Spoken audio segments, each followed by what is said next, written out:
Bonjour à toutes et à tous, bienvenue dans cette toute nouvelle vidéo. Donc dans cette vidéo, je vais vous parler des 5 actions françaises aristocrates dividendes. Donc les aristocrates dividendes, je le rappelle, sont des actions très spécifiques, ce sont des actions vraiment à conserver dans son portefeuille. Pourquoi? Parce qu'elles ont les 3 caractéristiques cumulatives et suivantes. La première caractéristique des aristocrates dividendes, elles ont une capitalisation boursière de plus de 5 milliards d'euros, de dollars si c'est aux États-Unis. Elles ont un volume quotidien échangé d'au moins 5 millions d'euros, dollars si c'est aux États-Unis. Donc ça veut dire que ce sont des actions très liquides qu'on peut facilement acheter et revendre à tout moment. Et enfin, troisième critère qui est de loin le plus important de tous les trois, les actions aristocrates dividendes ont reversé un dividende croissant en augmentation chaque année depuis minimum 10 ans, sachant que la plupart le font depuis plus de 10 ans pour justement rester une aristocrate dividende. Aux États-Unis, la caractéristique, c'est pas 10 ans, c'est 25 ans. En tout cas, moi, je vais vous parler des actions aristocrates dividendes françaises parce que je considère que vous investissez, vous achetez des actions dans le cadre, dans l'enveloppe fiscale qui est le plan d'épargne en action, le PEA. Évidemment, il existe beaucoup plus d'aristocrates dividendes aux États-Unis, mais moi, je vous parlerai des françaises. Donc, il y en a 5. Il y a l'action Ruby, Essilor, Luxottica, Sanofi, L'Oréal et Hermès. Je vais vous présenter rapidement ces 5 actions et vous faire comprendre pourquoi en fait elles sont si intéressantes. Première action, Ruby. Donc déjà, rapidement, j'aime bien toujours montrer un peu le cours de l'action, l'évolution de l'action. Donc la caractéristique, c'est que tous les aristocrates dividendes ont un cours boursier au long terme qui est haussier, qui est croissant. Même si vous allez le voir, pour Sanofi, c'est un petit peu plus mitigé. Mais ça n'empêche pas la société de faire beaucoup d'argent et de reverser de manière très généreuse ses actionnaires. Donc ok, comme vous voyez, le cours de l'action Ruby, il est sur le long terme. Alors c'est un peu long, Internet, je suis désolé, il est sur le long terme. Bon, bref, vous avez vu, il est croissant, il est fortement croissant, même il est haussier. Ensuite, au niveau des données financières, de manière générale, c'est pas toujours le cas, mais les aristocrates dividendes ont normalement une bonne marge d'exploitation et donc une marge nette cohérente avec cette marge d'exploitation. Donc là, on voit que la marge d'exploitation, elle est entre guillemets à seulement 7,5%. Néanmoins, elle est stable et le chiffre d'affaires augmente. Euh, Ensuite, on voit une autre chose qui est assez caractéristique des aristocrates dividendes, un chiffre d'affaires qui croît, un résultat d'exploitation qui croît également, donc un résultat net en conséquence qui est croissant.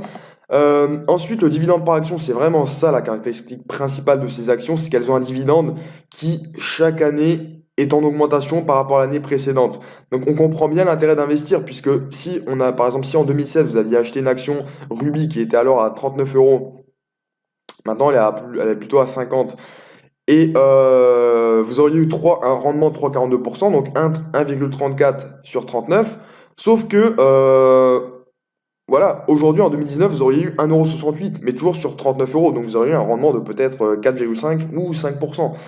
Voilà. Et ensuite, voilà, c'est à peu près les données principales pour les aristocrates dividendes. Je vais essayer de faire assez vite. Ensuite, l'action Essilor, Essilor Luxottica. Donc au long terme, l'action Essilor, bon, bah, elle est quand même assez haussière, hein, vous allez le voir. Si ça va bien charger. Bon, je vais fermer au fur et à mesure. En attendant que ça charge, je vais vous montrer. Ok, non, bon. Essilor. Hop. Donc au long terme, on voit que c'est une action, même si la phase de croissance s'est un petit peu ralentie ces dernières années et qui croît énormément, même si voilà, depuis quelques années, la croissance est assez stagnante. Ensuite, l'action Essilor. Ah, c'est toujours moi où je fais une vidéo qu'Internet se met à planter. Donc. Alors, Essilor. Donc, Essilor, la particularité, c'est que c'est une aristocrate dividende qui a depuis très peu de temps fusionné avec Luxottica, qui est un groupe italien, donc pareil dans le domaine de la lunetterie. L'action a récemment pas mal chuté puisqu'disons qu'il y a des différends entre les patrons à la fois d'Essilor, enfin les dirigeants d'Essilor et de Luxottica, donc forcément baisse de confiance et la fusion entre les deux entreprises n'est pas forcément garantie. Néanmoins, on voit que donc là, l'augmentation remarquable du chiffre d'affaires entre les 2 années, enfin entre 2007 et 2018, c'est en raison de la fusion entre Essilor et Luxottica. En tout cas, on voit que que le chiffre d'affaires, bon, il est globalement en augmentation avant la fusion et il est prévu qu'il reste en augmentation ensuite après. Résultat d'exploitation qui est à peu près stable jusqu'en 2017 et qui augmente à partir de 2018. Et ensuite également, toujours la même caractéristique des actions aristocrates dividendes, un dividende en augmentation chaque année depuis au moins 10 ans. Voilà. Et l'avantage d'acheter une action Essilor maintenant, au moment de la fusion, c'est que, en fait, le dividende, il est croissant, mais il va croître énormément pour les années à venir, puisqu'il y a une fusion. Alors, encore une fois, les fusions ne sont pas toujours garanties, donc c'est toujours un problème. C'est pour ça que je ne vous conseillerais pas forcément d'acheter du Essilor. Si vous deviez acheter une action aristocrate dividende, je vous dirais plutôt d'acheter du Hermès ou du L'Oréal, et je vais vous expliquer pourquoi juste après, mais ça peut être un pari intéressant. Voilà. Ok. Essilor. Ensuite, l'action Sanofi. C'est une très belle action à dividende puisque ça fait 25 années d'affilée qu'elle augmente son dividende chaque année et qu'elle donne de très jolis dividendes à ses actionnaires puisqu'on a un rendement qui est quand même relativement conséquent. L'action Sanofi, on voit qu'elle a une forte phase de croissance jusqu'aux années 2000-2002 et ensuite elle a à peu près stagné. Mais il ne faut pas toujours se fier au cours boursier. Le cours boursier, c'est tout simplement la loi de l'offre et la demande qui régule le marché. Et c'est énormément de psychologie, c'est tout simplement, le cours, il est décorrélé parfois de la valeur intrinsèque de l'entreprise. Par exemple, l'entreprise Coca-Cola, pendant une bonne 10 ou 15 ans, elle a eu un cours boursier qui était plutôt en tendance baissière, et pourtant c'est une très très très belle action. C'est la première action du portefeuille de Warren Buffett, qui est considéré comme le plus grand investisseur au monde, sachant que Warren Buffett a 400 millions d'actions Coca-Cola, c'est considérable. Donc il ne faut pas toujours se fier à ça. Donc, au niveau des informations financières de la société, oui, je ne suis pas à la bonne rubrique, parce que je ne vais pas tout détailler non plus. Les données financières de la société, donc voilà. Donc, on voit que, et ça c'est quand même très intéressant à constater, que la marge d'exploitation de la société, elle se situe à plus de 25%, ce qui est quand même considérable. Chiffre d'affaires en augmentation. Alors, il y a une légère baisse en 2018, certes, mais globalement, il faut voir la tendance long terme. Ensuite, résultat d'exploitation qui est un peu moins intéressant, étant donné que c'est une action aristocrate dividende néanmoins, qui sur le long terme devrait être croissant, du moins qui est à peu près stable pour le moment. Résultat net en conséquence qui est à peu près stable et croissant. Alors là, il y a un résultat en 2017 qui est exceptionnel. Pourquoi? Parce qu'il y a eu des cessions, donc ça ne fait pas partie du résultat d'exploitation, ça fait partie du résultat exceptionnel qui vient doper le résultat net. Et encore une fois, la caractéristique qui nous intéresse, un dividende croissant d'augmentation chaque année depuis au moins 10 ans. Maintenant, je vais vous parler des deux principales actions aristocrate dividendes. Si vous deviez acheter des actions aristocrate dividendes parmi les 5 que je viens de vous citer, concentrez-vous sur L'Oréal et sur Hermès. Et vous allez comprendre pourquoi. Donc, déjà, elles ont un cours boursier qui est extrêmement intéressant puisqu'il est haussier sur le long terme, mais qu'il est encore ces dernières années. Il n'est pas stagnant comme pour l'action Essilor ou l'action Sanofi. Là, on voit franchement que c'est très haussier sur le long terme. Ensuite, au niveau des informations, enfin des données financières, l'action L'Oréal, c'est vraiment une action en or, tout comme Hermès, et je vais vous expliquer rapidement pourquoi après, même si j'ai déjà fait une vidéo sur Hermès.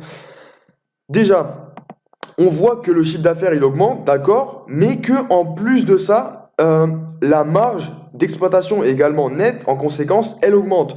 Parce que avoir une marge de 15-20% qui est stable tous les ans, c'est très intéressant parce que si on fait plus de chiffre d'affaires, mais qu'en même temps on fait plus de résultats d'exploitation, et de résultats nets, forcément, notre marge, elle va pas forcément monter, elle peut très bien être stable, même si notre résultat, il augmente. Là, on a à la fois un chiffre d'affaires qui augmente et une marge qui augmente. C'est-à-dire que l'entreprise, elle arrive à avoir une marge, en fait, un pourcentage de son chiffre d'affaires qui est encore plus intéressant. Donc, c'est un très très bon signe. Quand on a une marge qui est stable, c'est bien, c'est très bien. C'est-à-dire que l'entreprise, elle arrive à conserver ses marges. Et là, on a une marge qui augmente, avec un chiffre d'affaires qui augmente en plus, ce qui est fortement intéressant. Ensuite, au niveau du chiffre d'affaires, alors là, ce qui est bien avec l'action L'Oréal, et c'est pareil pour Hermès, on a tous les feux qui sont au vert. Un chiffre d'affaires qui augmente tous les ans, résultat d'exploitation qui augmente tous les ans, et de manière relativement franche, donc un résultat net en augmentation tous les ans.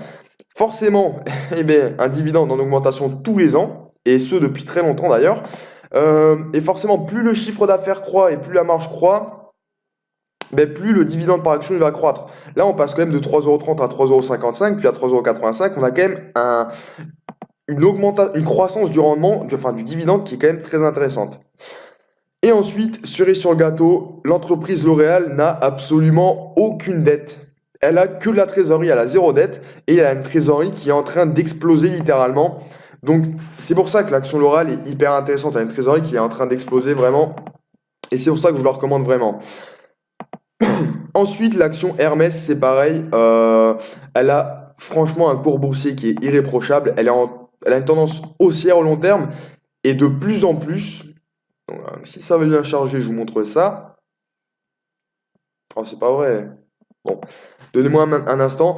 Mais globalement, L'Oréal et Hermès, et plus généralement, les grosses capitalisations du secteur du luxe sont très intéressantes pour un investissement à la fois dans les dividendes et dans la croissance long terme. Donc là, on joue sur les deux tableaux, à la fois sur le dividende et sur la valorisation. Donc là, on voit que l'action Hermès, elle a une croissance qui est considérable. Et en plus, là, c'est pas un graphique orthonormé, c'est un graphique logarithmique. Donc là, vous voyez qu'on est déjà à 600 €, alors qu'en 2010, on était à peine un peu plus de 100 €. Donc vous voyez quand même la croissance. En graphe orthonormé, la croissance aurait été quasiment exponentielle. Voilà. Ensuite, donc là, on a quelque chose d'extrêmement intéressant. En fait, il faut savoir qu'on a une marge aussi considérable, on a une marge d'exploitation de 35% et une marge nette de combien? De 22,8%. Une entreprise qui peut se permettre de faire de telles marges, c'est une entreprise qui a un avantage concurrentiel incontestablement, c'est clair et net. Elle a une croissance du chiffre d'affaires qui est hyper intéressante, des marges extrêmement intéressantes également.